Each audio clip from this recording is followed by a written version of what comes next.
2, 1. Hey, Brent. How you doing? Good. How are you? Fantastic. Love it. Love to hear that. So awesome. Well, first time having you on the podcast. Appreciate you being here. Thanks for the invite. Absolutely. We're filming at my house because I, didn't book the conference room at the office. So, Hey, it's a little bit more relaxing. Exactly. A little bit more homey, feels a little bit more, for sure. So, well, tell the people who you are because they might not know. So I'm Brent Stegenga with the Lions Real Estate Group out of Chesterton. Born and raised in Illinois, but made the trek like many other. There we go. This way, so We're at in Illinois. Were you born and raised at? Homewood Flossmoor area. Okay. So just over the border, not too far. Perfect. Okay, cool. Awesome. Good deal. So, huge Bears fan? Gotta be, even though you hate them. Right, exactly. I mean, that's love-hate relationship. Yeah.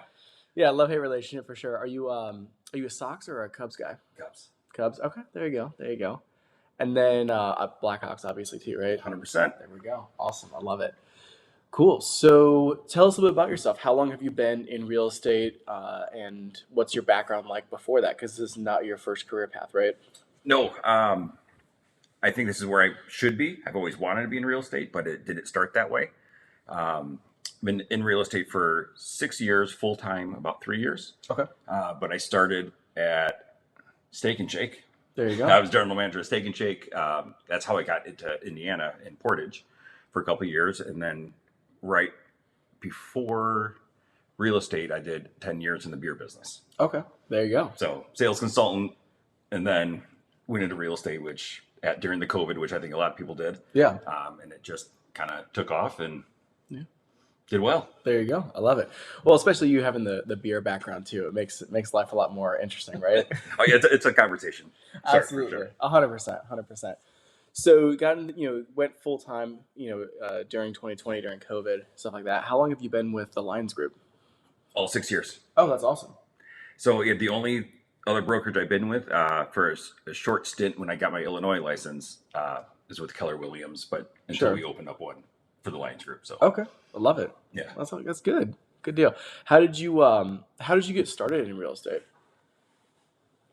So that's kind of an interesting story in itself.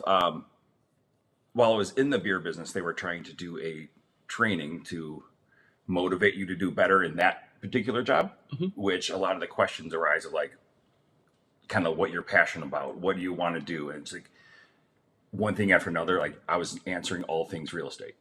And so after this training session, they're like, all right, well, take down whatever you wrote, go make it happen. They didn't realize it was real estate I was writing about.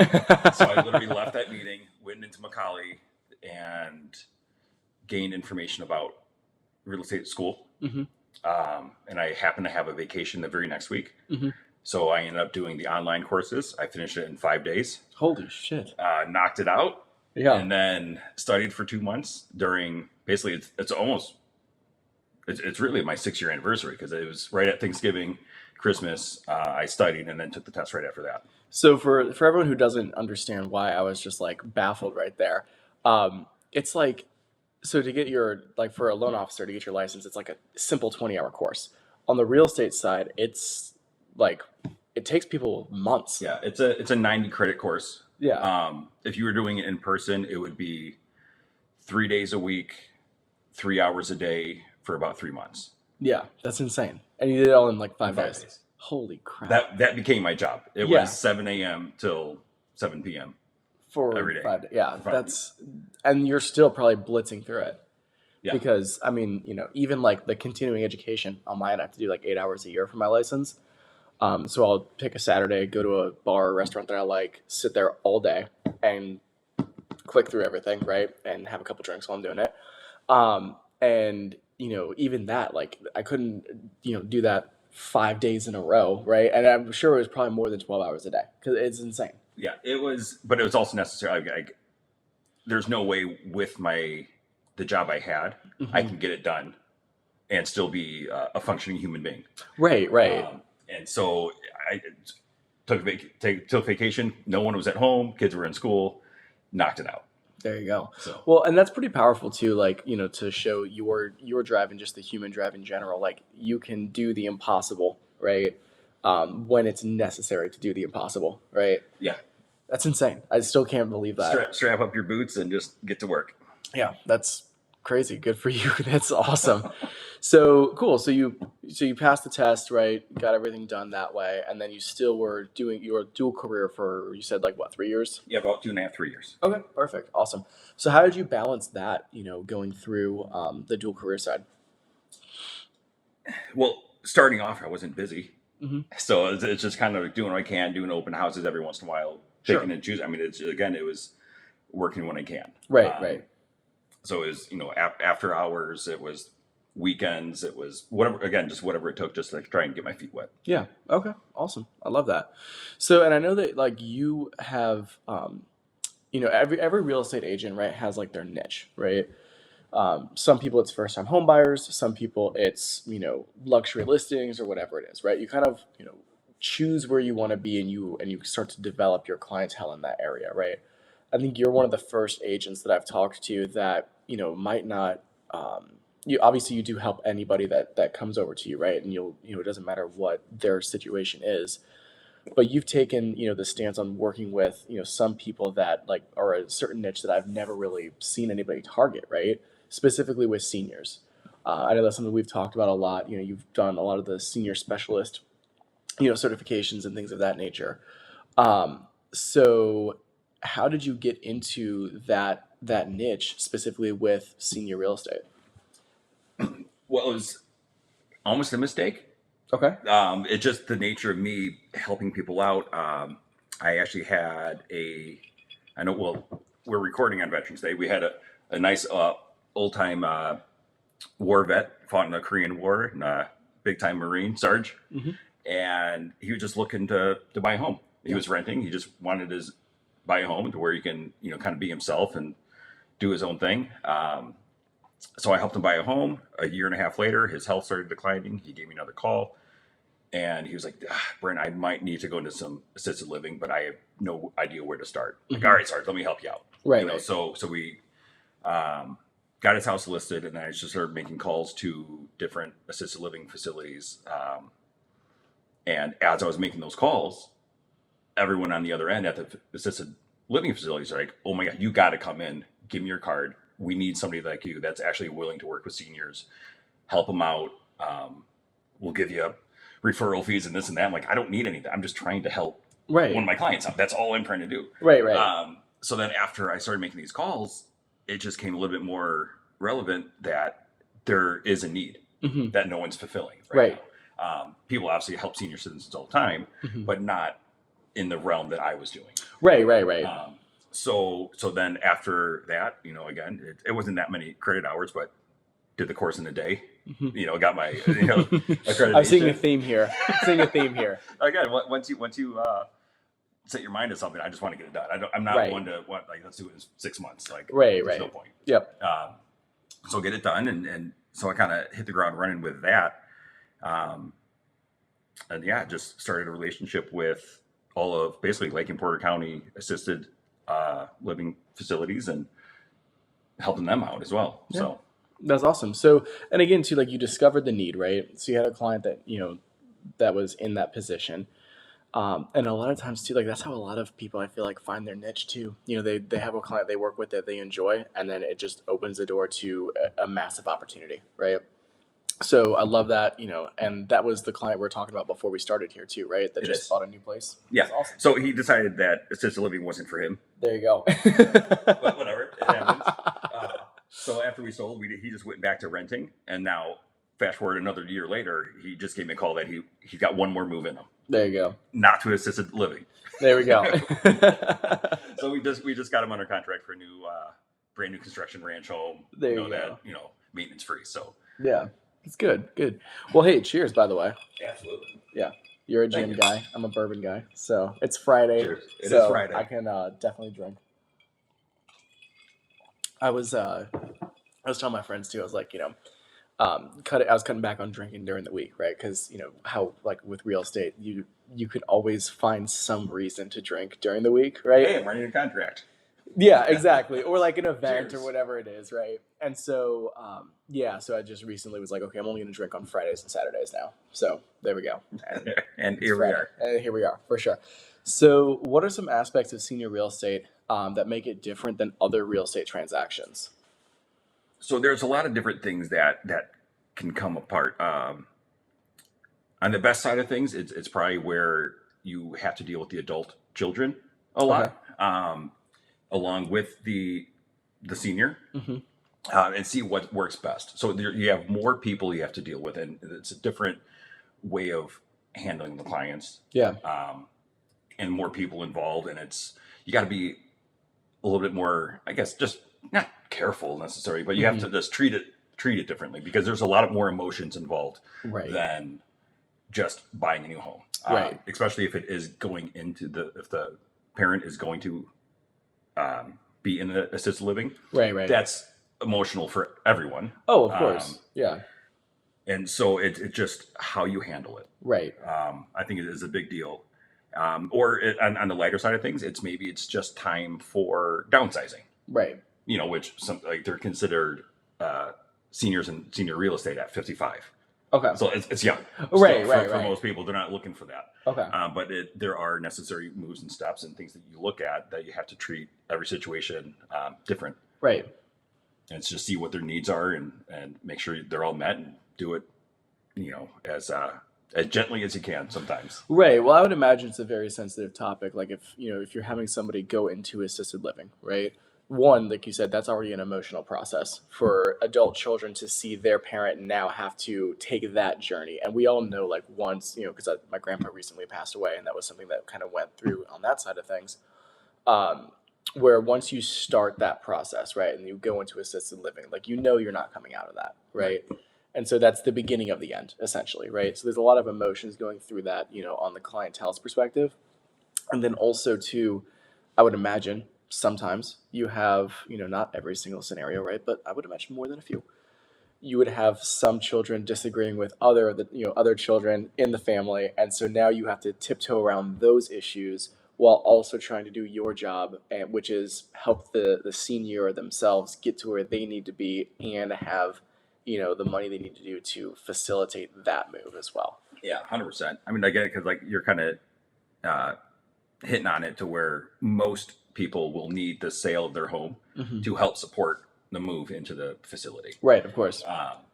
And yeah, I mean, not everyone agrees with what's going on. It's the family members don't always like each other. I mean, so it makes the process a little bit harder. So again, you have to, be able to handle each situation as it arises. Right. And still try and get the end result that ultimately the senior needs. Right, of course. Have you ever dealt with, this is just a personal question that I have you ever had to deal with, someone who pushed it off too far, right? So they need to move into an assisted living facility, but it's now at the point where they might not be 100% cognizant of what's going on around them, right?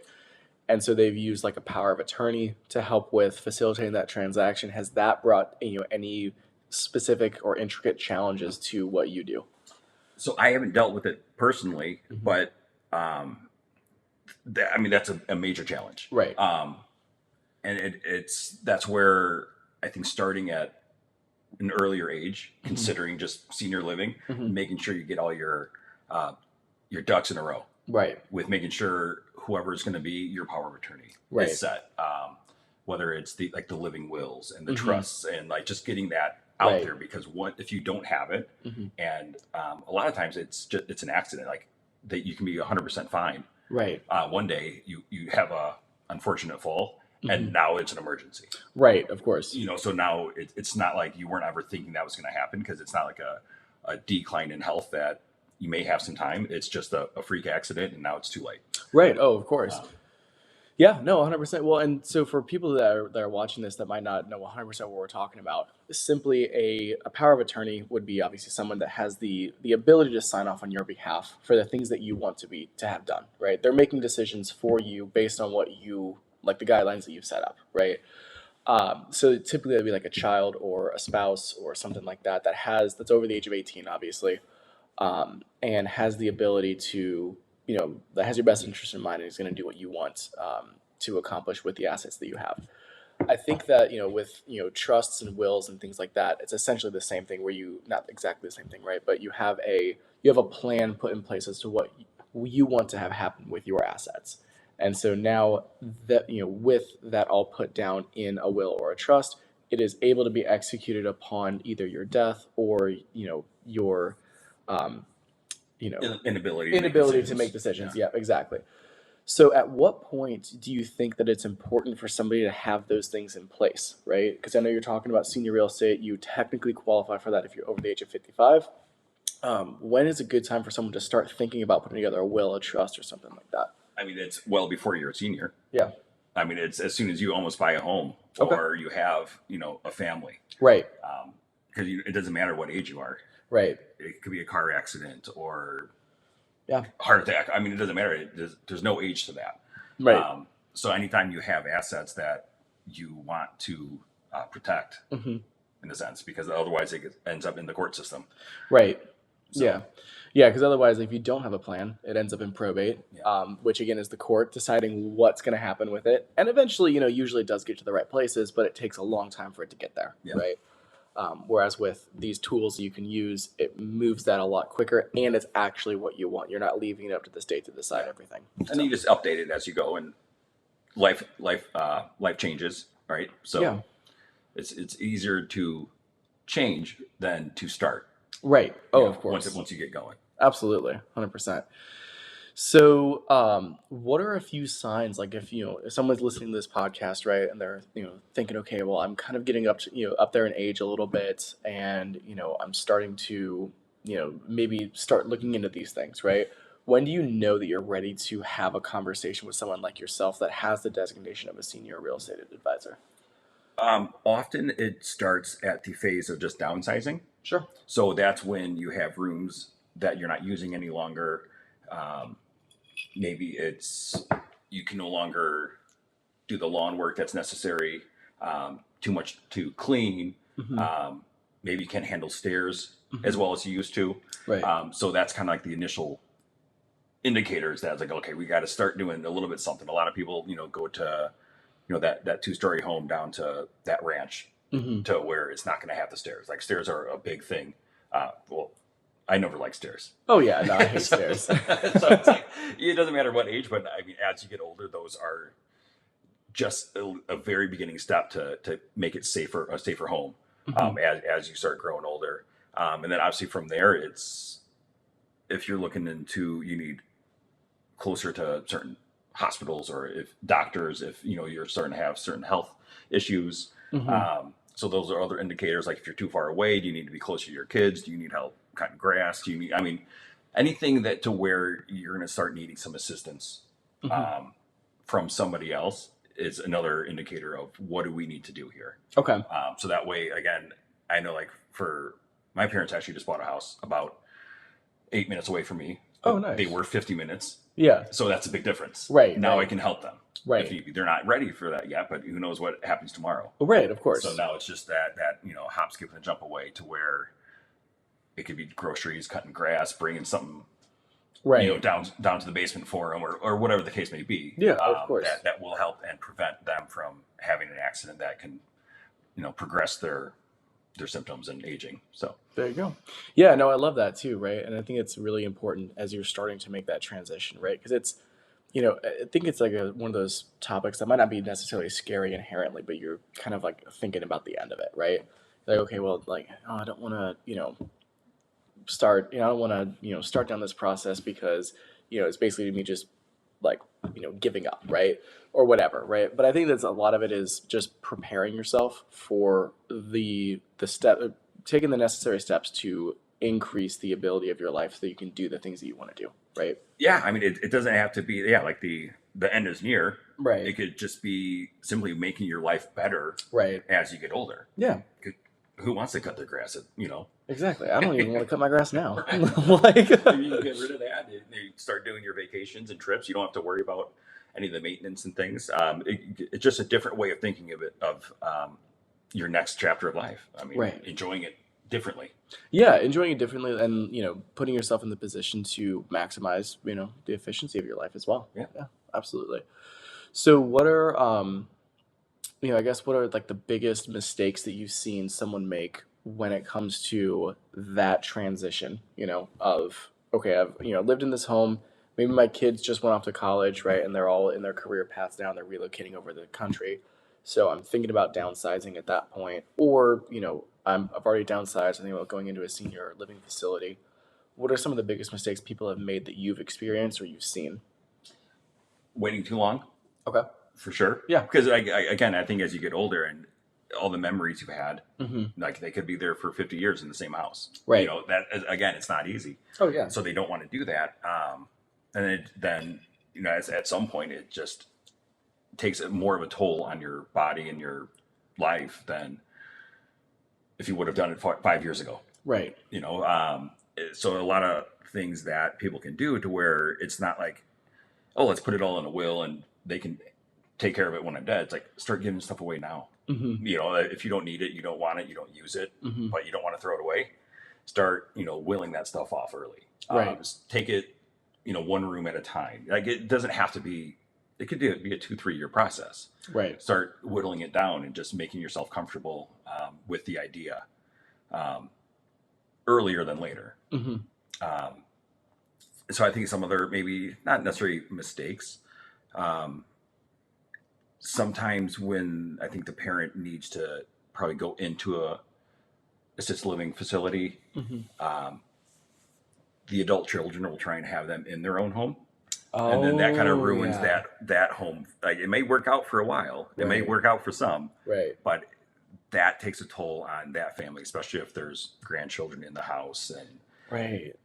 so they don't think about that. I Right. mean, because it's not cheap, Right. but all the care is given to them under one roof. Mm-hmm. And it's not, sometimes it's just not worth trying to save the extra money to throw that wrench in your own household and your own life. Because It's yeah. just imagine moving back to your parents' house now.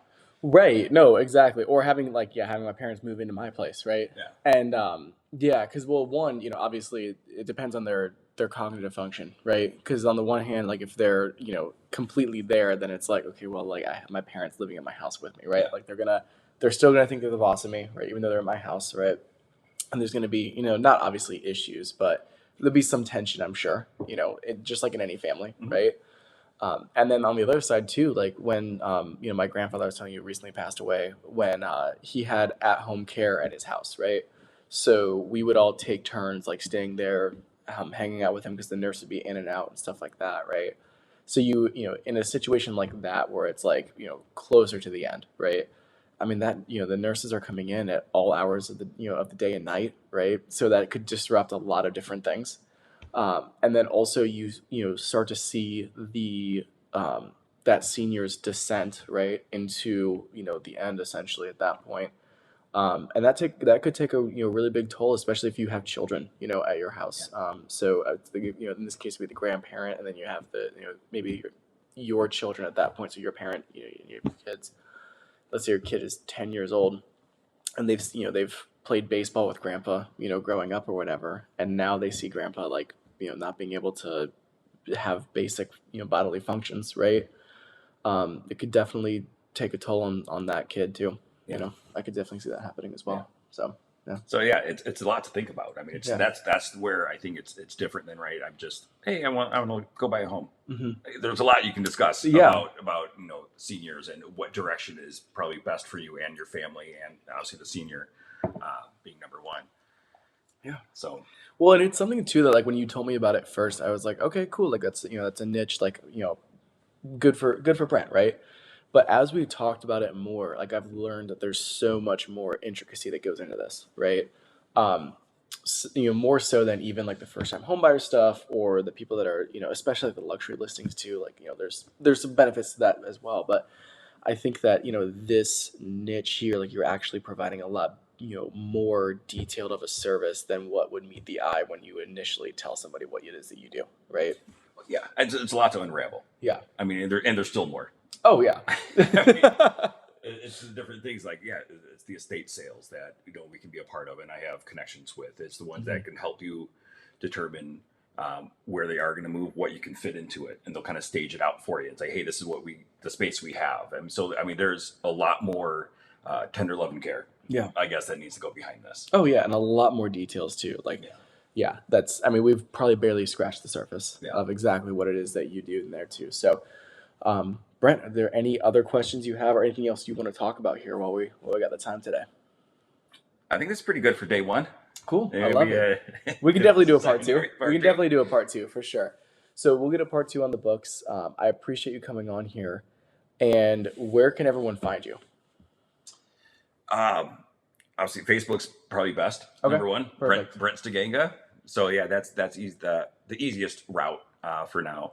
And then there's NWISeniorTransitions.com. Okay, perfect. I love it. So what I'll do is I'll link to both of those in the description on the YouTube podcast here, and when I post on Facebook, I'll tag you in there as well. Perfect. So awesome. Well, if anybody has any questions, hit Brent up. We're gonna love to have you on here and talk about senior real estate. So I appreciate it. Fantastic. Thanks for coming out. Appreciate it. Thanks.